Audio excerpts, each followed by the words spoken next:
to understand all the chaos in the world,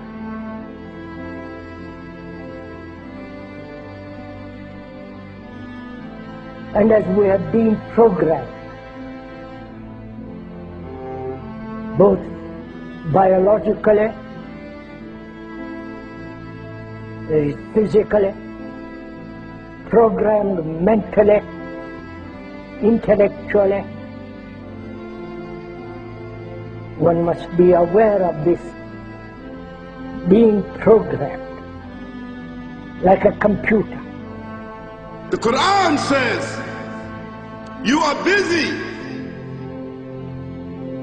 piling up, calculating, developing your careers, your money, your occupation, your wealth, until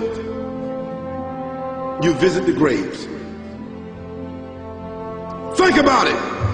When was the last time that you went to a funeral?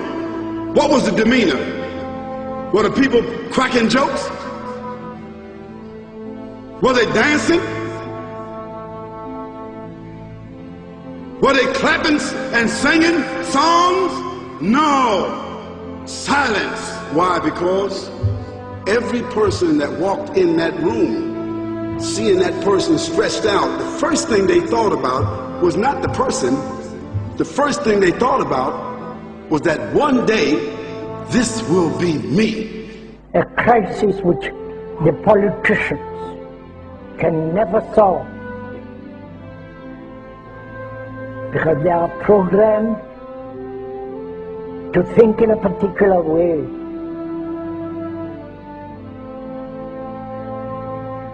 Nor the scientists can solve or understand the crisis, nor the business world, the world of money. You have meddled with the primal forces of nature, Mr. Beale, and I won't have it. Is that clear? You think you merely stopped a business deal? That is not the case. The Arabs have taken billions of dollars out of this country, and now they must put it back. It is ebb and flow, tidal gravity. It is ecological balance. You are an old man who thinks in terms of nations and peoples. There are no nations. There are no peoples. There are no Russians. There are no Arabs. There are no third worlds. There is no West. There is only one holistic system of systems. One vast and immane, interwoven, interacting, multivariate, multinational dominion of dollars. Petrodollars, electrodollars, multi-dollars, Reichmarks, rims, rubles, pounds, and shekels. It is the international system of currency which determines the totality of life on this planet. That is the natural order of things today. That is the atomic and subatomic and galactic structure of things today. And you have meddled with the primal forces of nature. And you will atone. So Allah said, Alhaakumut takathur. All of us, all of you are engaged in running your mouths, doing your business, multiplying, buying houses, cars, business, whatever you're doing. And when you're told about God, religion, life, morality, you're saying, look, I ain't got no time for that. I ain't got no time for that. I don't want to hear that. See how arrogant people can be until they visit the funeral house.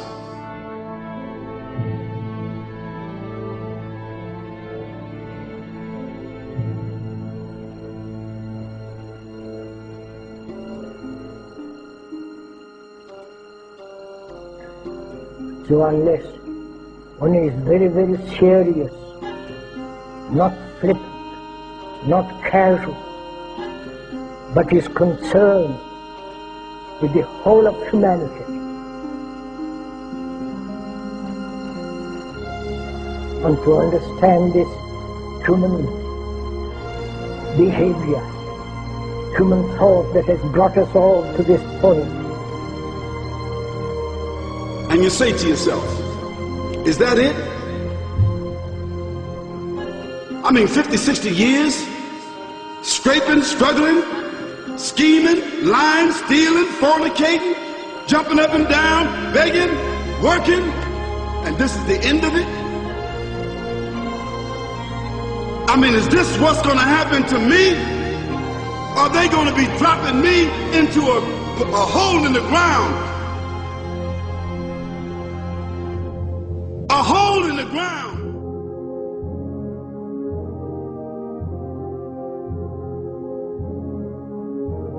I disagree with you on Israel, but in what way? You're not a supporter. I hope Israel flourishes. I just don't think it's worth an American life or an American dollar.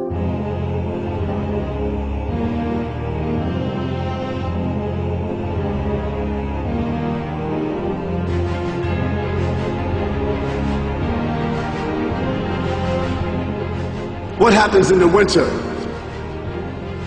All the leaves fall off the trees and the earth goes dead.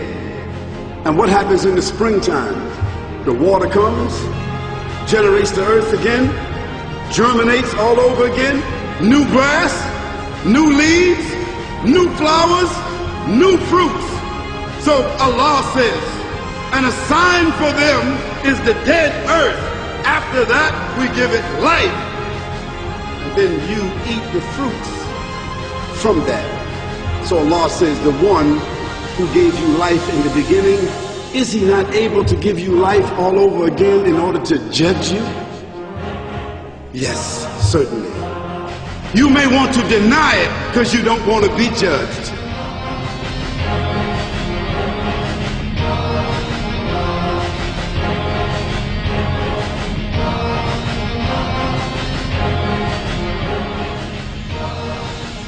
And we say, and to us this living, which is misery, is we accept. If we didn't accept this existence as misery, then life and death are the same movement. Like love, death, and living are one.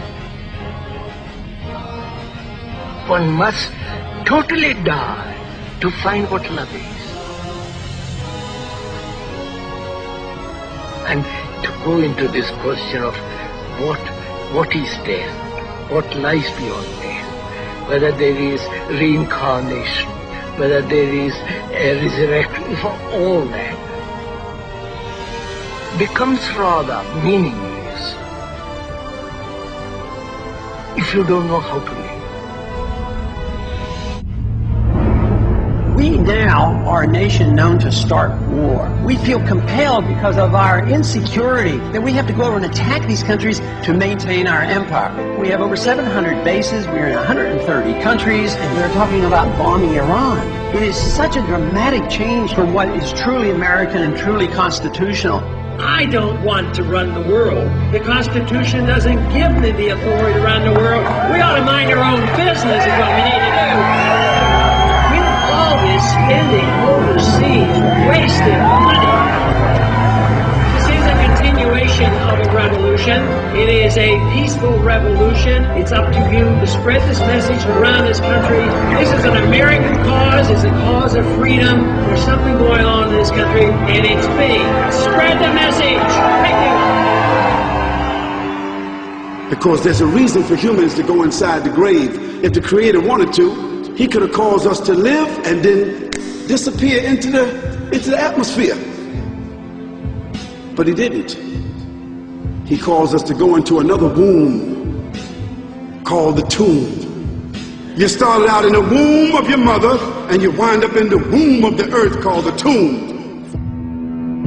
The alternative is that civilizations don't last very long, but destroy themselves.